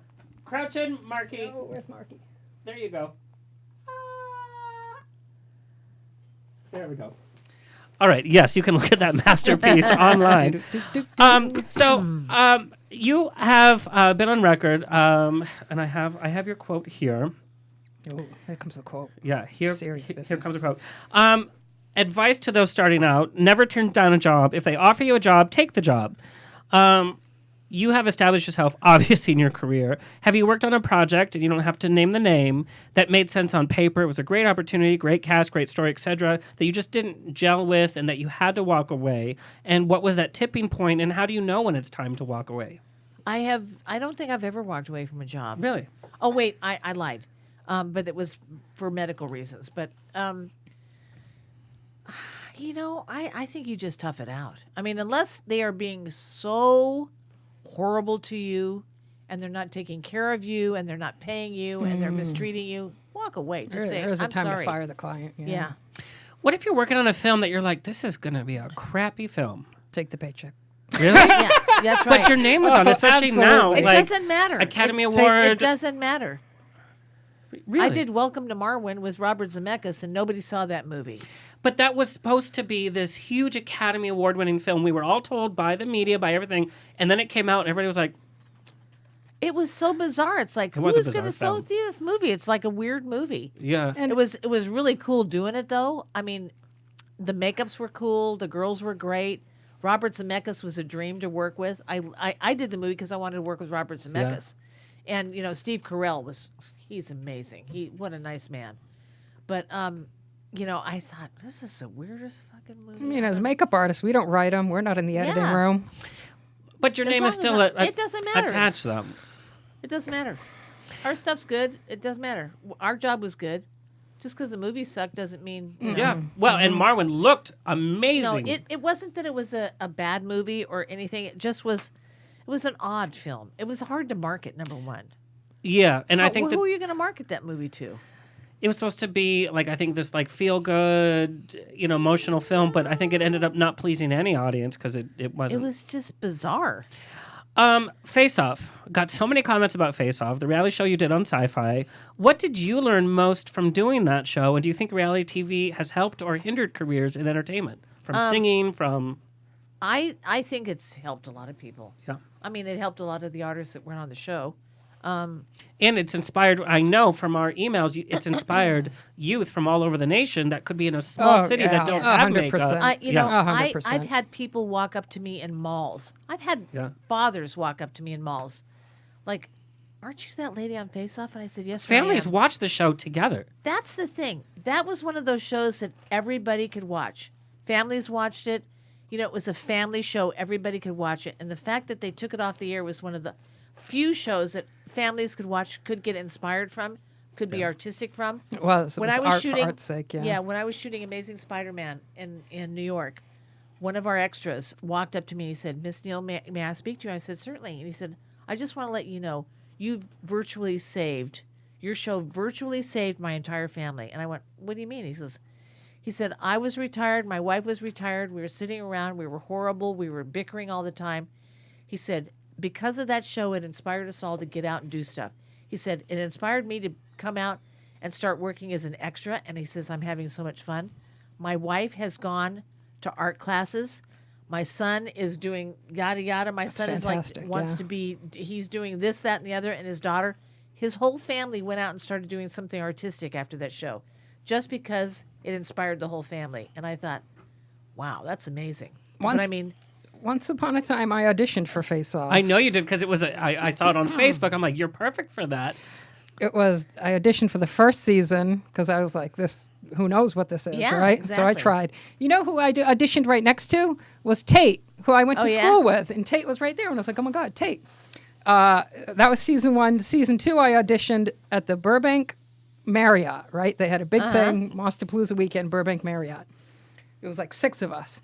And I had this pre-made burn makeup, and I had a white collared shirt and a tube that went down my sleeve to up in my hand. And so I put it on real quick. And they go, and they do a little interview with you. And I said, oh, I'm done. And this thing, I said, I can make it bleed, this thing. And they were like, don't you dare. We're in a hotel room. They're like, don't you squirt that thing. Not. And I was like, are you sure? They have sure? a cleaning deposit. No. They're like, don't squirt the blood everywhere. I was like, I had my white shirt on ready to. Yeah. You know? They were like, don't do it. And That's so good that TV, though. If they would have captured, that's good TV. It might have been a little too unpredictable, but who knows? Yeah, well, it might have gone everywhere, and then they'd have to pay for it. But as an artist, what did you learn most from the seasons of Face Off for your own craft? What was your biggest takeaway? I mean, what was my biggest takeaway from Face Off? Oh boy, that Rome isn't built in a day, and I think Face Off taught it gave producers right and unrealistic. Oh, I see Face Off; they can do it in 3 days. Oh yes, but it also showed them, but this is what else happened in 3 days, or this is the real time it takes. We don't just buy a foam latex off the rack. Yeah, it has to be sculpted, molded. I think that enlightened a lot of people. I know I had an interview once. Somebody was saying, what was your biggest fear from Face Off? And I said, the fear that producers actually think it only takes 3 days to do these things. And I said, if they only knew what happened when the cameras weren't rolling, like we were putting it together with gum and, we're sticking the shit back on as it's falling off everybody. It's like, no. Yeah. I had a friend who worked at a studio, wink, wink, and he would come in at 9 a.m., and at 9 a.m., they would be pulling molds out because they were cooking them overnight. Exactly. And he would be like, see ya, they go. Yeah. With his coffee, watching the molds go out. And it's like, 3 days, but 72 hours straight. Yeah. And with the Dawn, we talked about CGI. You can tell CGI versus makeup. And, my biggest thing about the early Star Wars films is, you actually got to see things blow up. You saw this definition. The early Star Trek films, they were the models that you as an audience really kind of affix yourself to you because it's a little bit more real. When you see a CGI important ship blow up or something, it doesn't have that weight to it. You always know, as beautiful as it looks, you always know. We have so many other things to talk about. Kurt, we might go over like a little bit. I want to talk about your relationship with Lily Tomlin on a number of projects, especially at the beginning of her career. Her role in Hollywood has definitely changed as she's becoming her true personality, from being an out actress to the roles that she's been playing, and how she did a romance film with, I forget who it was, but it was so, it was so like, what? John Travolta? I think it was, yes. And the That was VHS very early is on. yeah. What's it like to see somebody whose career, like yours, has blossomed and branched off to be something so different than the very first days? My particular... What's it like for you to see somebody else's career who's somebody doing else's. like finding their footing and really gaining their name for who they truly are, like you are in the whole makeup field? Like, part of you has to be like, yeah, I was part of that growth too. I'm not sure what you're asking me. Are you specifically asking me about Lily? About Lily, or when you see an actor grow along the ways, like when you see them at a very early stage and you see them as they play bigger and better roles, when they get to find their footing. That has to be a sense of accomplishment that you've kind of helped set that foundation. Well, I mean, if we're talking about Lily, I mean, she was always a huge talent. Yeah. I mean, she was amazing to work with. But hard to place, right? Yeah, but I mean, she was a comedian. I mean, you have to think about it. She started on Laugh-In. Oh, yeah, that's right. You know? Yeah. And, she came from Laugh-In, and she was a kind of an odd kind of a character. I mean, then I did 9 to 5 with her. That was, first I did Shrinking Woman. Yes. So we did Shrinking Woman, and that was kind of like an odd picture to figure out and do whatever. And then she did 9 to 5, which for me, I think is probably one of her best roles she ever did. It's iconic in so many different genres and levels. That film is watchable. Audience members out there can recite it, I'm sure. Yeah, from I the mean, whole and Snow her White. and Dolly, and and I mean, everybody. It was a fun movie to work on. You It know was that they're all amazing. coming back supposedly for a sequel. Oh, they are? Yeah. Oh, my, how exciting. More sequel rumors. No, more but this has sequel been. rumors. They've all said yes. It's happening. Oh, well, I mean, she and Jane are working together right now, so Yes. okay, fine. Yeah, it's worked very well. Yeah, and they're doing a great job. I mean, I've run into Lily every once in a while because she lives near me somewhere. So I've run into her at, Sun Cafe, and I ran into her at Bed Bath & Beyond one time.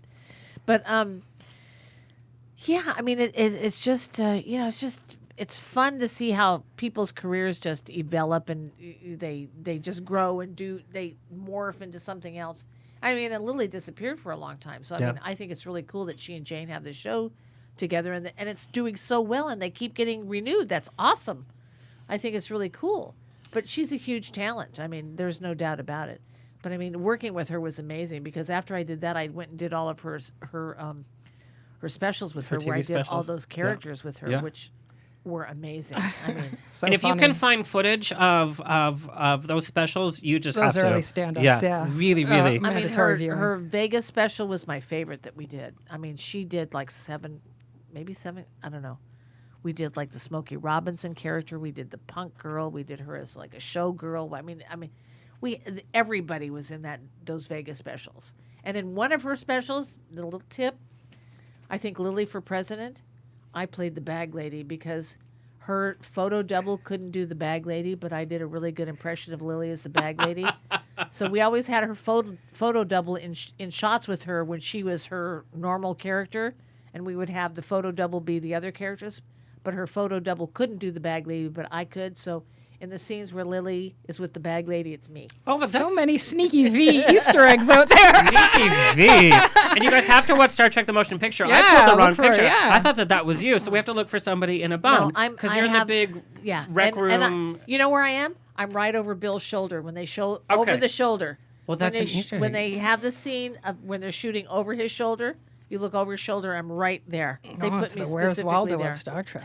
Okay, we do have to wrap up the show, but and V, I hope you'll come back for part 2 because we have barely Well, scratched. this was a blast. You are amazing. So we still have not finished. Kurt's going to let us go a few minutes over. I want you to give a few words or like a sentence response, which I know is not fair, but we're going to do it a little bit. I'm going to name the movies that you've worked on, and I just want you, whatever comes to mind. It could be related, it could not be related, it could be a full sentence, it could be a few words, whatever comes to It'd mind. be like a blah, blah, blah, blah.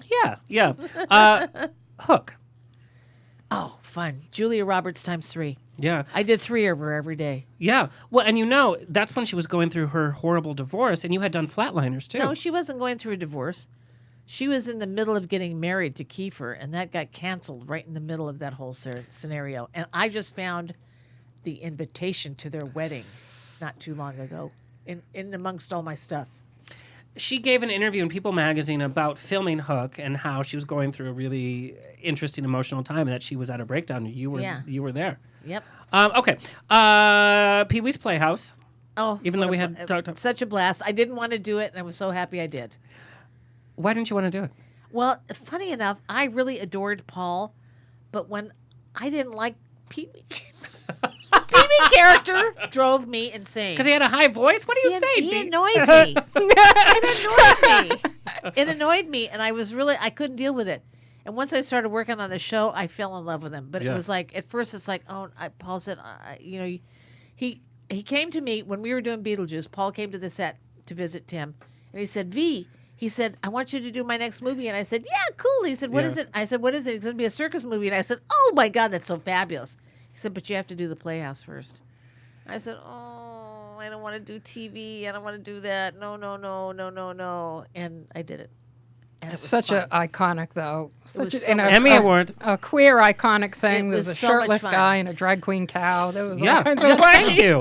One of my favorite films. It's in my top 10 films, Constantine. Amazing. Keanu, what a sweet man. Sweet, dear man. Absolutely nuttier than a fruitcake in the makeup trailer, but he is a sweet, dear man. He doesn't like makeup, so he made it difficult for me to get him done some days, but what a lovely, sweet, dear man. And Constantine is one of the smartest films out there. It's one of my favorite, like I said, top 10. It's so... Their Tilda interpretation Swinton, awesome. of Gabriel and the devil, so smart. Galaxy Quest. Oh my God, I had so much fun on Galaxy Quest.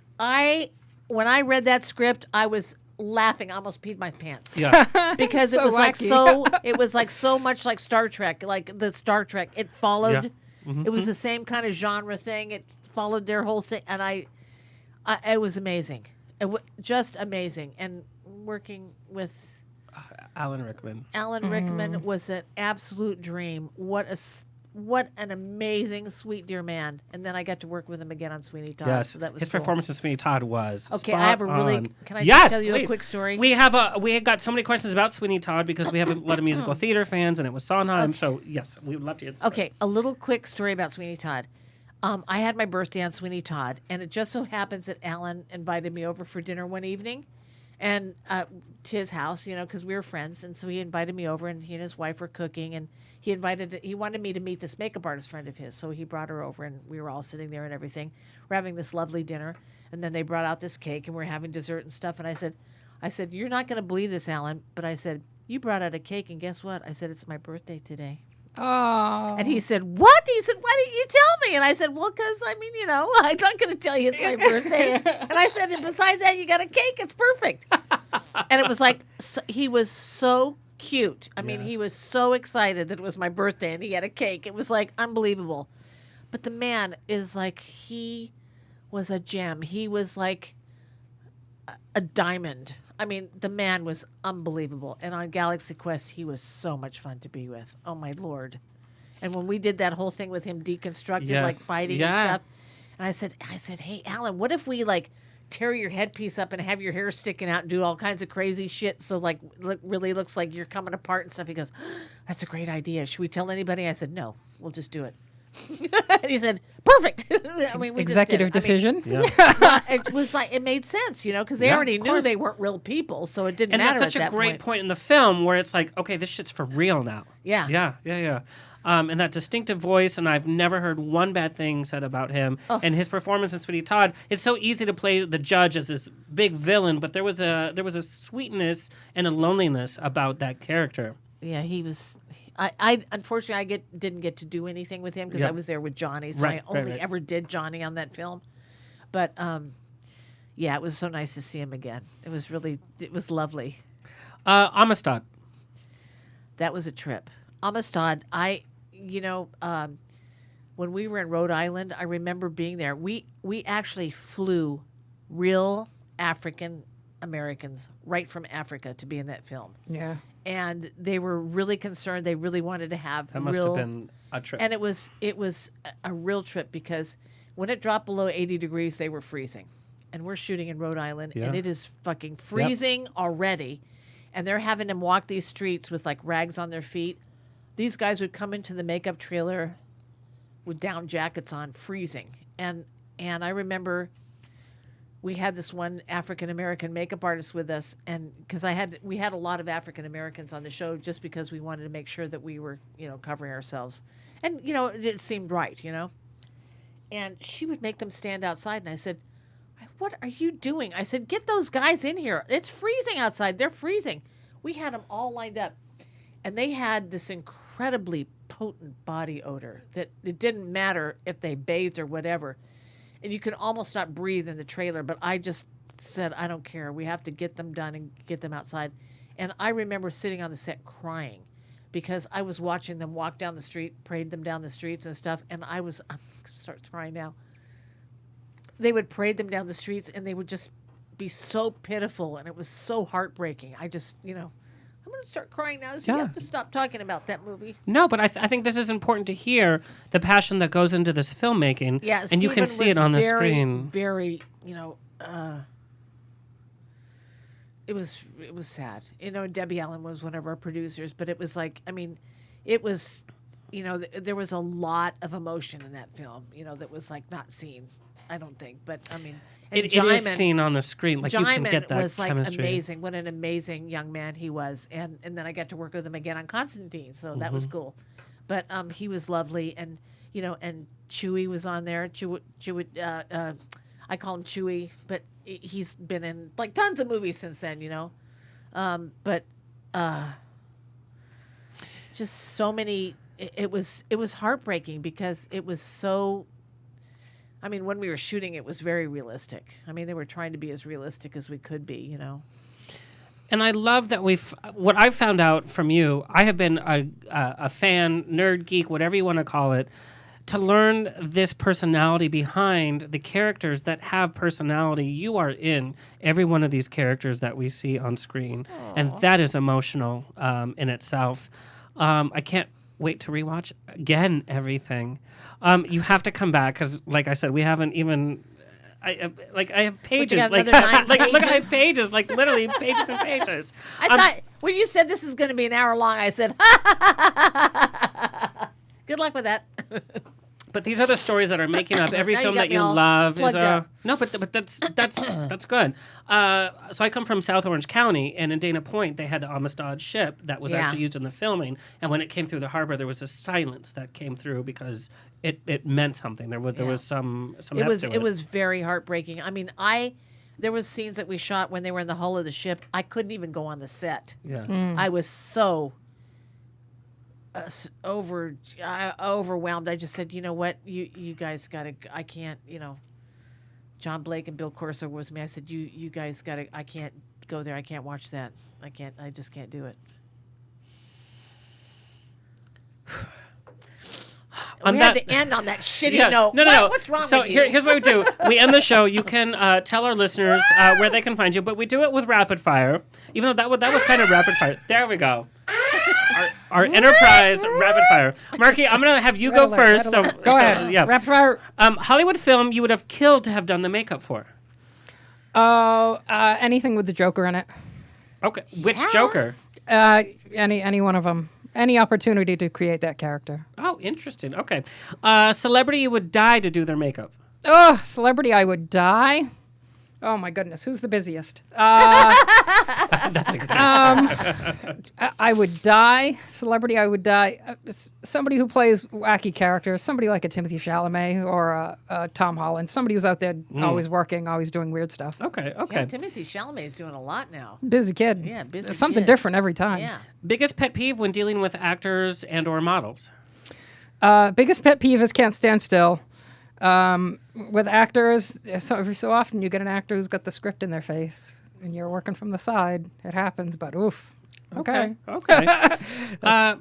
You can work with any character from the Jim Henson world because we didn't get to talk about your. Ooh, we're gonna have to have puppets day 2. Any character from Jim Henson? Yeah. I did Animal. Anybody in the Frank Oz library. So like Augur from Dark Crystal or Grover or... Pick one. Augur from Dark Crystal. Okay, all right. Yeah. All right. Wise, old, cranky. That's me. Cranky part, yes. One technique that no matter how hard you try in makeup, it's still a challenge. Eyelashes. Oh, eyelashes. Can't Girl, I put on could do eyelashes. eyelashes at the back of Mickey's. It's very different. One, it's very different. There's an intuition for you to do it to yourself that I don't have to do it to you. Got it. Like, I can't tie a tie in another man, but I could tie a tie in the Precisely. dark. Interesting. Yep. Okay. Marky, where can people find you? Where can they follow you? Where You can they can read find your me articles? in Yeah. West Hollywood. No. So I do have Mark Andrews is on Makeup Artist Magazine, so you can find all my articles there. And at Marky Makeup on Twitter. Sometimes I chat. And markymakeup.com is the website. And it's spelled out on Instagram. Instagram is Marky Makeup, DOTCOM.com.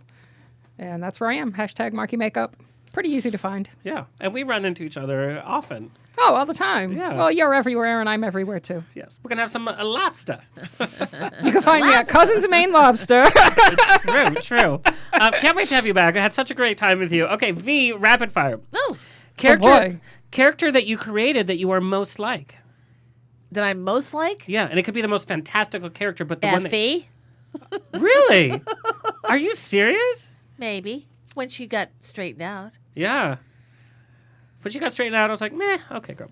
I don't know. I you know what? That's probably a bad. No. I think I love that because it's the glamour and like the reality. Yeah. I don't think I've ever done a character I most like, but that's close. At least she looks cute. Yeah. It's very cute. You can do makeup for a biopic about somebody you've not done yet. What figure from history would you want to do? Ooh. I don't know. Got to be a musician, right? Yeah, it might be a musician. Yeah, like David Bowie. Okay. All right. Oh, hire me. Can you imagine? Yes. Can I you would love to do a imagine? David Bowie biopic. Yeah. Oh, the color. Who would we cast? You can go back in time. Timothy Chalamet. Oh, no. Who else looks like Bowie? It's tough. Yeah. At this point, you don't have to, well, especially with makeup, you don't have to look Yeah, like but we don't yeah. want to do that. Yeah. You can go back in time and rework any one of your designs. Which one would it be? Whether it's because of advancements in makeup or other. Probably Edward Scissorhands, and I'm about to do that. I'm approaching that right now because it's 30-year reunion, or it's the 30-year anniversary of Edward Scissorhands this year. So for Monsterpalooza this year, I'm doing Edward Scissorhands. Well, and you went to see my good friend and regular on the Rocks, Bradley Bredewig, produced the Edward Scissorhands musical at Oh, Rockwell. yes, I did. That was a beautiful production. Talk about, like, I just burst into tears. That was really, really sweet. Yeah. And I was going to go back and help them with their makeup, and then he never called me again, so I don't know what happened. They had to but put the, yeah. it was, yeah. It was quick. Yeah. You can go back in time and do makeup for any classic film. Which film would you go Oof, back and redo? jeez. Wow. That's the hardest one. I don't know. And we know you know. like the horror films too. I know, but I can't think of anything. Seven Faces. Oh, the Seven Faces of Dr. Lau. That's a good call. That would be fun to do. I'd just like to Yeah. be a fly in the wall. Yeah, Seven Faces of Dr. Lau would be wow. really awesome. What would the name of your biography be? The acting starts in the chair. Oh, I love that. Oh, I got chills. Yeah. V, where can people find you? I'm on Instagram at the real V. or- VE. Yeah, VE. And that's kind of where it's at. Yeah. All right. I'm like sort of lame at social media because I'm a little got into it a little You're late. getting better, though, I have to I'm say. getting better? Okay, Much good. better. I better hire somebody so I can be even better. Yeah. Do that.